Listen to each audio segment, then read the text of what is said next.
La Voz del Derecho se escucha en News, canal multimedia.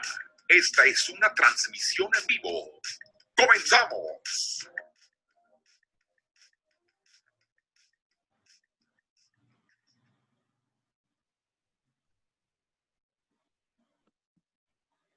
¿Qué tal, queridos amigos? ¿Cómo están? Sean bienvenidos a su programa favorito de Rutas y Retos de Legalidad de la Secretaría Académica de la Facultad de Derecho de la UNAM. Es un gusto para mí, como siempre en cada programa, poder estar platicando con ustedes de temas muy interesantes, no solamente jurídicos, contables, sino también temas que nos importan a todos los jóvenes, a todos los universitarios y pues sobre todo siempre de la mano de grandes invitados y grandes expertos, recordando que la conductora general del programa es la doctora Sonia Venegas Álvarez, secretaria académica de nuestra Facultad de Derecho. Pues bien, queridos amigos, soy su amigo Juan Negrete. Como se los decía, y es un gusto para mí presentar a nuestro invitado estrella del día de hoy, el maestro Miguel Ángel Elorza Pérez Tejada, quien déjenme decirles muy brevemente de su amplia trayectoria profesional. Él cuenta con una trayectoria académica de 2 semestres en la Escuela Superior de Física y Matemáticas del Instituto Politécnico Nacional. Es licenciado en Psicología Social por la Facultad de Psicología de la UNAM, por lo cual también es puma de corazón azul y oro. Cuenta con una maestría en Administración y Desarrollo Educativo en la ESCA del Instituto Politécnico Nacional, especialización en educación abierta y a distancia, una especialización en educación de adultos, ambas especializaciones en la Universidad Pedagógica Nacional. Actualmente se desempeña como profesor de educación superior, tanto en la Universidad Nacional, en la Universidad Pedagógica Nacional, como profesor investigador de tiempo completo en la licenciatura en Pedagogía con 40 años de actividad ininterrumpida, así como profesor de asignatura en la ESCA del Instituto Politécnico Nacional con 43 años de experiencia docente en el área humanística. Y pues déjenme decirles que es una persona experta, un profesor muy comprometido sobre todo con la enseñanza de la creatividad, y ese es el tema que vamos a hablar. Vamos a hablar de cómo contribuir al desarrollo de la creatividad en los jóvenes. Y pues, querido maestro, gracias por aceptar nuestra invitación y gracias por estar con nosotros. Es un honor y agradezco la invitación y es una distinción que la tomo con mucho aprecio. Muchas gracias, querido maestro. Pues bien, vaya que yo creo que la pregunta obligada sería, pues sí, yo creo en primero, ¿qué es la creatividad? Es decir, ¿por qué hoy por hoy, sobre todo con esta pandemia que estamos viviendo y un año que prácticamente ya nos tuvo encerrados en muchos ámbitos, hablamos que la creatividad se ha vuelto fundamental? ¿Qué es la creatividad, maestro? Bueno, la creatividad es un recurso natural con el que contamos los seres humanos, es decir, la especie humana posee esa característica, la creatividad. Y podríamos decir, bueno, ¿y cuándo surge o cómo se demuestra? Bueno, yo creo que desde el momento en el que empezamos a convivir en grupo, y esto nos podemos remontar probablemente a más de 40.000 años en la historia de la especie humana. Hay una cueva muy interesante en un pueblito de Francia. La descubrieron unos niños. Estaban jugando con su pelotita y de repente se pierde la pelota. Van y encuentran un hoyito y de repente se abre se hace más grande y penetran y se encuentran con lo que ahora se conoce como la Capilla Sistina de la prehistoria, porque es una enorme caverna decorada y allí podemos empezar a ver lo que significa la creatividad. Imagínate o imagínense un espacio decorado por cuántas generaciones podrían haber existido o vivido en esa caverna durante 34.000 años. Es una cantidad impresionante de años. Y además, pues con mucho respeto, porque se pueden ver las diferentes generaciones que imprimieron su sello artístico al decorar la, Capilla Sistina prehistórica. Y esa es una muestra muy interesante de lo que es la creatividad en la especie humana. Y bueno, cuando señalo que la idea es contribuir al desarrollo de la creatividad en los jóvenes, es porque ya de hecho tenemos la creatividad desde que empezamos a tener uso de razón.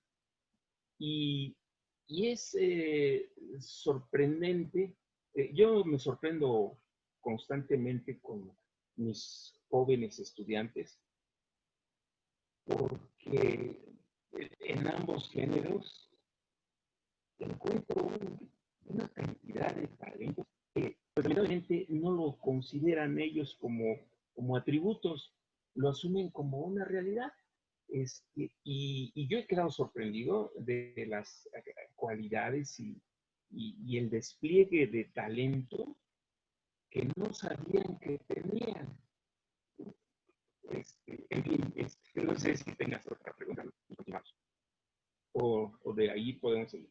No, pues es que es muy interesante lo que bien señala, maestro, porque, a ver, cuando hablamos de creatividad, creo yo la creatividad es algo que es muchas veces innato al ser humano. El problema es que a veces no sabe cómo explotarlo o teme o se le infunden muchos miedos de que el hecho de seguir un parámetro establecido es lo correcto y a veces el ser disruptivo, a veces el ser innovador en muchas cosas pensando que una idea suene tonta, malamente dicho, porque luego se generan cosas mejores, pues es algo que hay que explotar. Y como bien lo decía usted, pues la formación ahorita de empezarlo a fomentar en los jóvenes, pues es algo que tiene que ser, pues, de una forma ya obligatoria, creo yo, de apoyarlo. Usted nos decía, nos compartía información muchas veces, déjenme decirles que el maestro da, como decíamos, la materia de solución de problemas y creatividad en el Instituto Politécnico Nacional,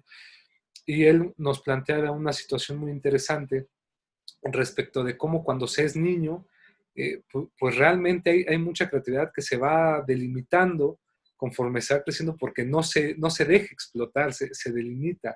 Entonces aquí mi pregunta sería, maestro, ¿cómo ve usted hoy por hoy en la educación? ¿Qué podríamos ir mejorando? No solamente pensando ya en jóvenes universitarios, donde ya las ideas se puede decir que están más estructuradas, sino desde una educación muy básica, hasta desde casa, ir fomentando que los niños vayan desarrollando este gusto por ir descubriendo y creando cosas y rompiendo paradigmas. Claro, fíjate que el desarrollo de la creatividad se relaciona mucho con la capacidad para tomar decisiones. Y desafortunadamente, muchas veces en la familia, la escuela, la sociedad, no te permite tomar decisiones, te obligan a hacer cierto tipo de cosas. Fíjate que yo he visto que muchos de mis alumnos preguntan demasiado, maestro, ¿en qué tipo de letra le envío? Maestro, esto. O sea, como que tienen muchas direcciones, muchas precisiones, y esa es una muestra de que les falta entonces no es como darse la oportunidad de empezar a tomar decisiones. Cuando eso se hace, puede que se equivoquen, pero conforme continúan tomando decisiones, la cosa marchará mejor.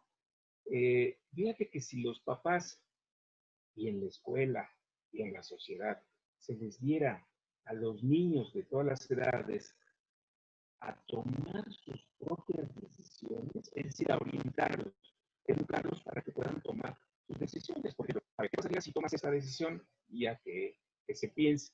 ¿Y qué pasaría si tomas esta otra decisión? Pero dejarlos que asuman su propia responsabilidad para tomar decisiones. Entonces, si esto comienza desde la infancia, eso es un ejercicio que cuando se va pasando a otras etapas de la vida, se convierte en un hábito muy responsable. Eh, Mencionaste también algo muy importante, y es el temor a tomar decisiones. Eh, la medida en la que, bueno, mira, hay una cuestión que es importante, la autoestima. La autoestima es el aprecio que cada quien se tiene a sí mismo. Y lamentablemente, la baja autoestima atenta contra todos los procesos creativos, porque no se siente seguro el individuo, está esperando que le digan por aquí, por allá, arriba, abajo, sube, baja, y anoto no hacerse responsable de sus propias decisiones, ¿no? Entonces, en la medida que podamos combatir la baja autoestima en los jóvenes, pues en esa medida podemos fortalecer sus procesos de desarrollo de la creatividad. Pero vivimos en una sociedad, esperemos que esté cambiando, que cambie. El ejemplo que les envié me parece que es bastante revelador, en el sentido de que todo va a cambiar. La escuela, mira, es lamentable decirlo, pero el paradigma educativo en el cual se sustenta nuestro modelo educativo actual tiene una antigüedad de 200 años. Es mucho tiempo, ha variado poco. Ha cambiado otras instituciones, la familia se ha transformado. En un siglo la familia ya no es la de antes. El sistema laboral, por supuesto, tiene cambios radicales en su forma de organización y lo seguirá teniendo, pero la escuela arrastra muchos paradigmas viejos, antiguos, que tenemos que transformar. Y bueno, ahí hay una beta impresionante de actividades que se pueden realizar. Y creo que estamos ante esta circunstancia de la pandemia y con estas herramientas tecnológicas, pues podemos iniciar una transformación radical. Es decir, ya la escuela no va a ser la misma, tiene que cambiar totalmente. Bien. Así es, maestro, bien dice usted Así es, maestro, como usted bien lo señala, la escuela y las universidades no pueden ser las mismas, inclusive también usted nos ha dicho en otras ocasiones, nos ha platicado respecto al tema de la educación 4.0, que es algo que también ya está adentrándose mucho en la educación y de cómo hay que empezar a cambiar estos paradigmas. Pero, ¿qué más nos podría decir respecto a este tema de la creatividad y los jóvenes, maestro? Bueno, un punto de partida importante es que así como hay recursos naturales no renovables, y algunos renovables como los bosques, bueno, algo que no hemos sabido explotar adecuadamente es precisamente la creatividad como recurso natural de los jóvenes. Y regresamos. La escuela, la familia, la sociedad, no genera la posibilidad de desarrollar la creatividad en los jóvenes.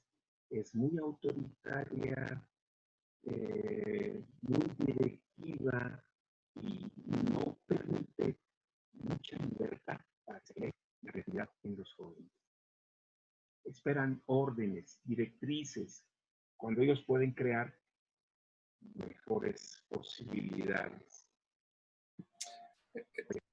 Eso es verdad, lo que bien señala usted, maestro, es muy cierto, porque era lo que decíamos, que se esperan muchas órdenes y a veces yo lo veo también en el ámbito de los trabajos, es decir, eh, hoy por hoy muchas empresas lo que buscan es personas que sepan resolver problemas y la solución de los problemas a veces no se resuelven como las matemáticas, es decir, no son datos fijos, inalterables, que siempre deban ser. A veces se requiere crear otras cosas de solución. Y a veces nos damos cuenta que muchos jóvenes cuando salen de las universidades y van a pedir empleo, cuando les hacen las pruebas y los exámenes, a veces no los aceptan porque uno de los temas que refieren mucho es que no tienen como esta capacidad de resolución de problemas. Es decir, la empresa busca gente que más bien les proponga cosas, no que vayan a hacer lo que la empresa les dice que hagan. Entonces, este punto es muy interesante.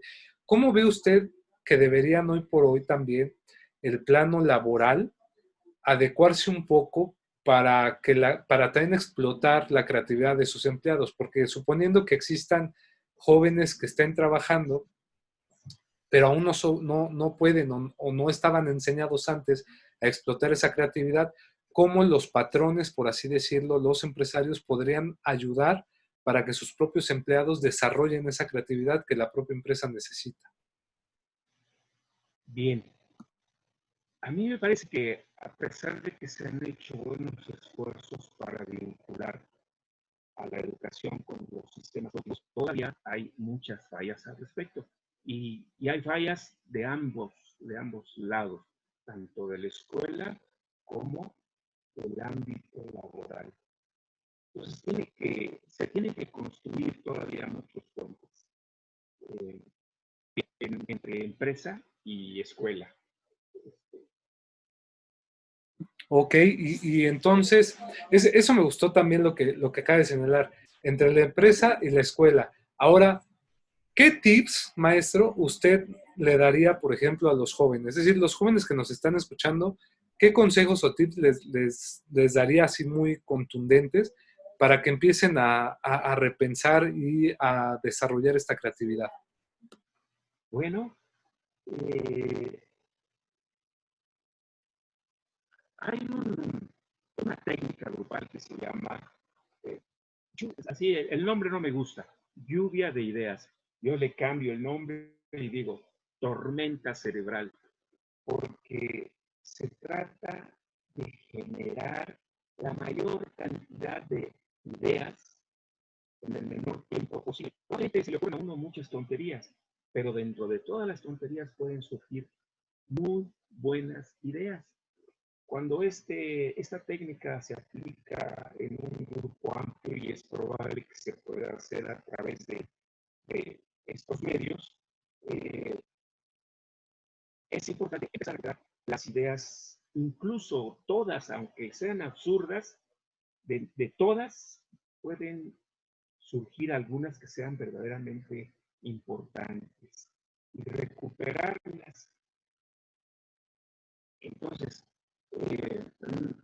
no es cuestión de una idea brillante que desaparece, no. Para que surja una brillante idea, tienen que surgir muchas que no lo son tanto y hay que saberlas escoger o construir o deconstruir. Ok, ese es un buen punto también. Ahora, por ejemplo, vámonos un tanto a una cancha que usted tiene muy bien desarrollada también, maestro. El papel del profesor, el papel del maestro. ¿Qué consejo le daría también a los profesores, por ejemplo, para hacer sus clases más en el sentido de despertar esa misma creatividad de sus propios alumnos, independientemente de cuál sea su materia? Claro, pues este es un punto sumamente importante que tiene que ver con la transformación que se requiere en los sistemas educativos. El maestro necesariamente tiene que bajarse de su pedestal. El maestro ya no es el que sabe todo, el- y tampoco el que dice cómo deben ser las cosas. No, el maestro ahora debe ser un coordinador de actividades académicas y dejar la toma de decisiones académicas a los estudiantes, no imponerles.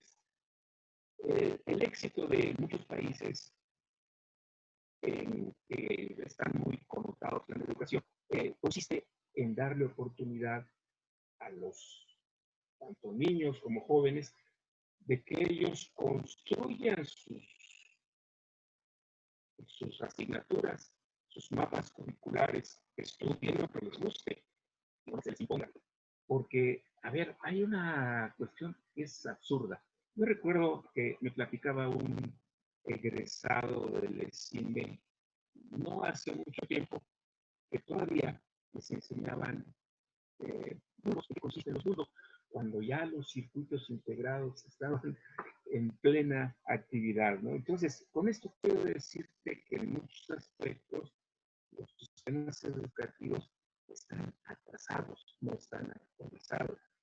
Y los jóvenes pueden contribuir con mucho a modernizar el sistema educativo, siempre y cuando les tengamos la confianza para que ellos asuman su responsabilidad como estudiantes, porque les quitamos esa responsabilidad. O sea, los malos maestros les quitan a los alumnos la responsabilidad de ser creativos y propositores y propositivos de lo que les interesa estudiar. Entonces, en realidad,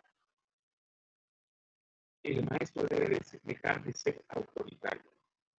Eh, es como, por ejemplo, ya no debe ser una autoridad que dicta, determina y dice qué se deben hacer. qué cosas se deben hacer.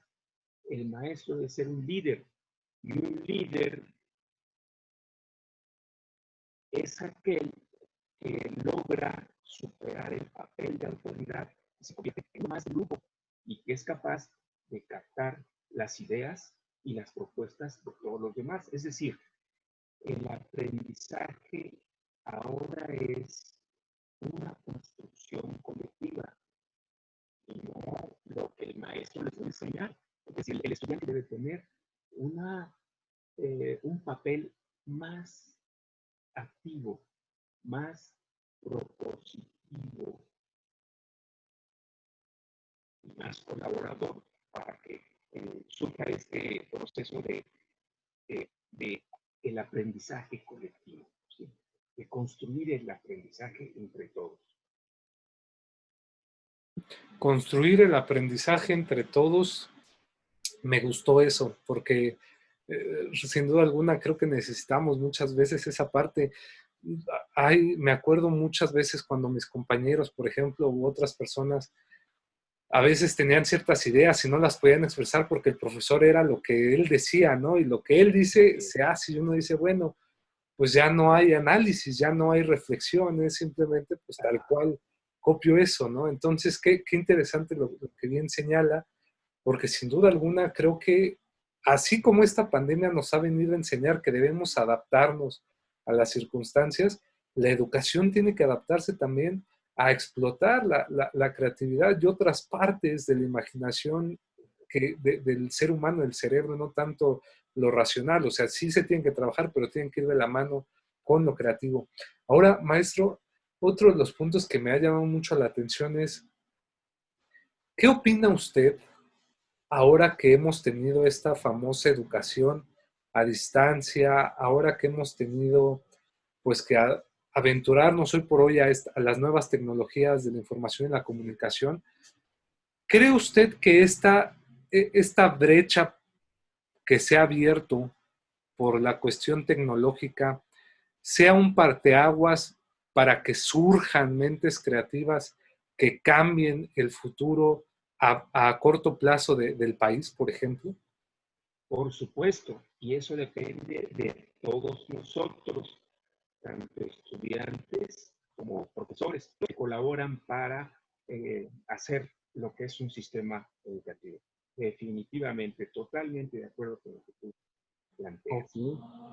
Y estamos precisamente, como tú le llamas, un parteaguas, pero necesitamos asumirlo como una gran responsabilidad. Ya no hay camino para atrás.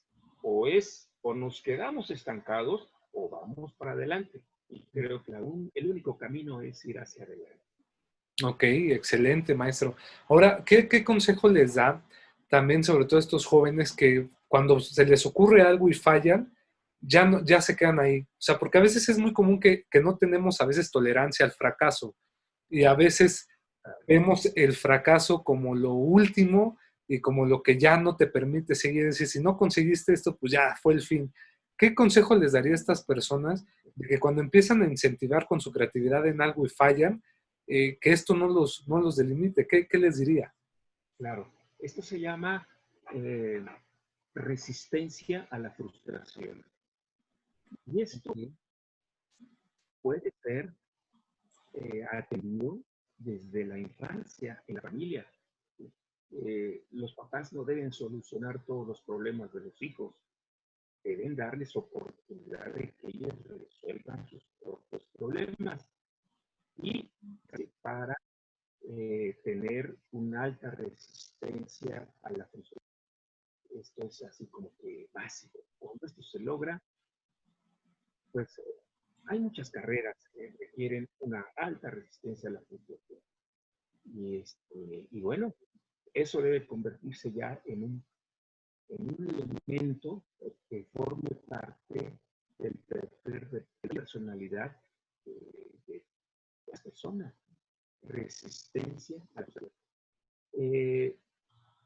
Esto también se cruza con algunos problemas que tienen que ver con el aparato psíquico. Por ejemplo, algo que es parte de estos tiempos es la depresión es un tema muy recurrente. Se ve en situaciones de intentos de suicidio y también de suicidios que llegan precisamente por esa falta de resistencia a la frustración.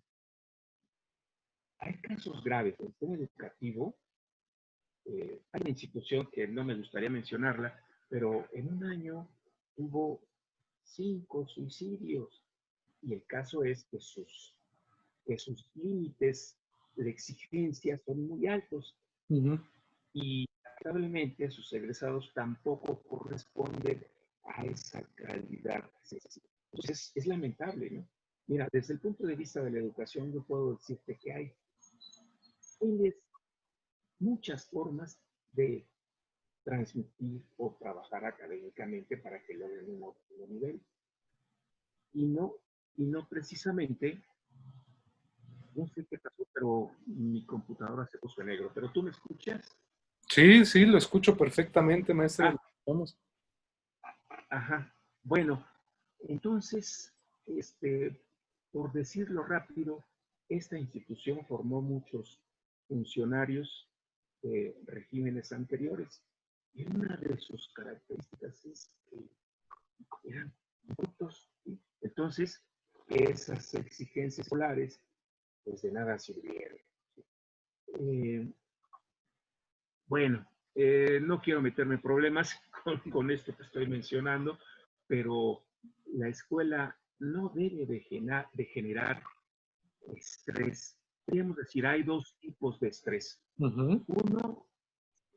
Uno es enfermizo, que causa problemas emocionales, y otro que cambia su nombre y lo denominamos eustrés, porque este tipo de estrés lo que hace es impulsar positivamente el crecimiento y alcanzar metas y objetivos en los individuos sin que haya un desgaste emocional que lamentar.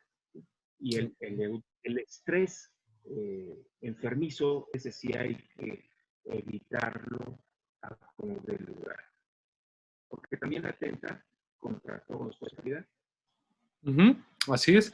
Y luego yo creo que el estrés malo es el que más afecta a toda la población, porque a veces no sabemos cómo canalizarlo, propicia ansiedad, propicia muchas cosas, pero lo que usted nos ha dicho claramente es muy atinado y muy pertinente, y sí debemos tomarlo en cuenta, ¿no? Porque también un estrés frustrado, o más, no un estrés frustrado, una situación frustrada, si no se atiende con una visión positiva, pues puede generar otros problemas, como los más serios que usted nos refería. Ahora, maestro Miguel, me encantaría preguntarle, ahorita ya hablamos de los jóvenes, ¿no? Y de los niños, pero tal vez preguntarle, ¿y una persona grande, un adulto mayor, por ejemplo, también está en tiempo para ser creativo? ¿Cómo entraría la creatividad para estas personas que tal vez digan, no, pues es que yo tal vez no fui creativo y ya ahorita menos, ¿no? ¿Todavía se puede ser creativo hasta en esas edades? ¿Qué nos puede decir? Totalmente. Excelente. No hay edad para, yo diría, para continuar siendo creativos. Quizá lo que hay que descubrir es qué campos, qué ámbitos, qué aspectos les interesa a las personas de edades avanzadas y alimentarlos por ese lado, en el sentido de que pueden desarrollar su creatividad sobre aquello, sobre lo que es un gusto y preferencia perfectamente definidos. Y se pueden ver sorpresas muy agradables en este campo. Pero lo que no debemos de dejar nunca de pensar es que la creatividad se puede extinguir para nada, para nada. Se puede incrementar, pero no se puede extinguir. Puede estar en estado latente y hacen falta algunos agentes que son nuevamente el renacimiento, el desarrollo y el crecimiento de la creatividad. Ah, padrísimo. Pues eso es muy interesante y muy importante, maestro. Ahora, como dicen, ya para ir cerrando el programa, porque el Sí, tiempo se nos va volando en esta parte, pero el tema claro. siempre queda para más. Me gustaría hacerle dos preguntas. La primera sería, ¿cómo podemos ligar la lectura a la creatividad? Es decir, para fomentar también que haya más lectura, sobre todo por los jóvenes. Y la segunda, ¿cuáles serían sus conclusiones del tema y recomendaciones finales que le daría a todos los universitarios? Uh, bueno, podríamos estarnos aquí 6 meses, no, Me imagino. eh, pero yo creo que todos los individuos necesitamos recuperar mucho una fuerza interna, ¿sí?, que nos debe impeler hacia transformarnos a nosotros mismos de manera cotidiana, ¿sí? Siempre descubrir que hoy soy mejor que ayer y que mañana seré mejor que ahora.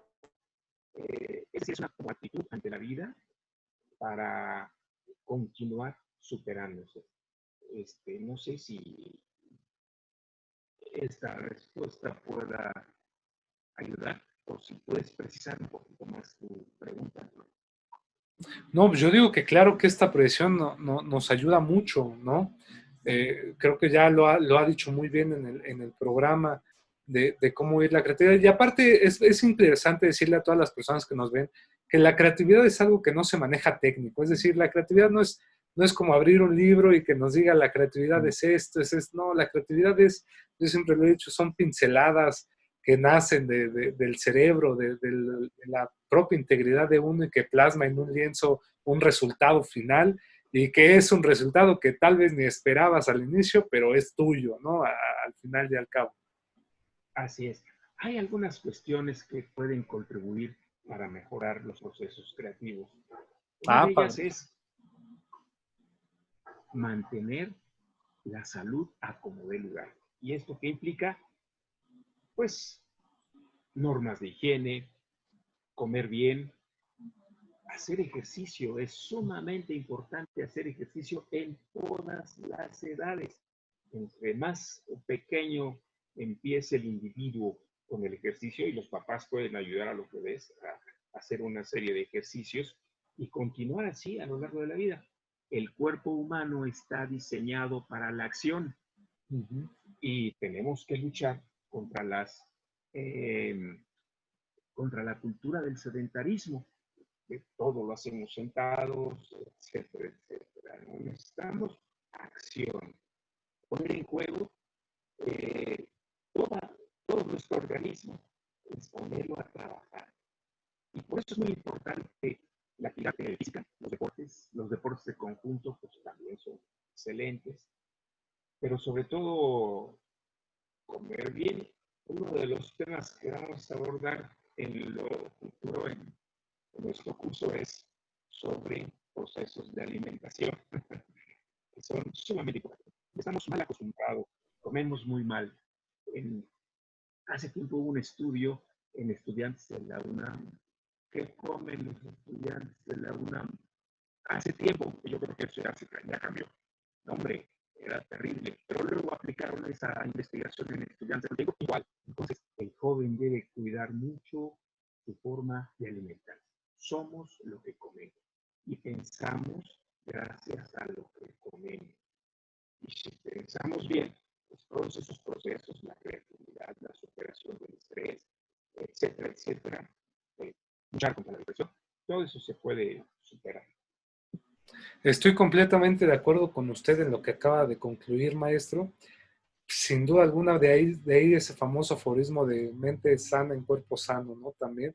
Así es.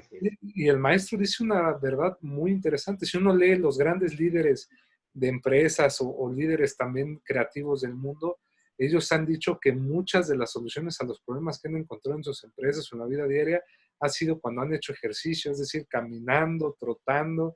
Es en esos momentos en donde entra la introspección y salen muchas ideas, ¿no? O relacionadas con la higiene, como decía el maestro, a la hora de estarse bañando también surgen pensamientos y formas de creatividad ahí para solucionar un problema que se nos presenta.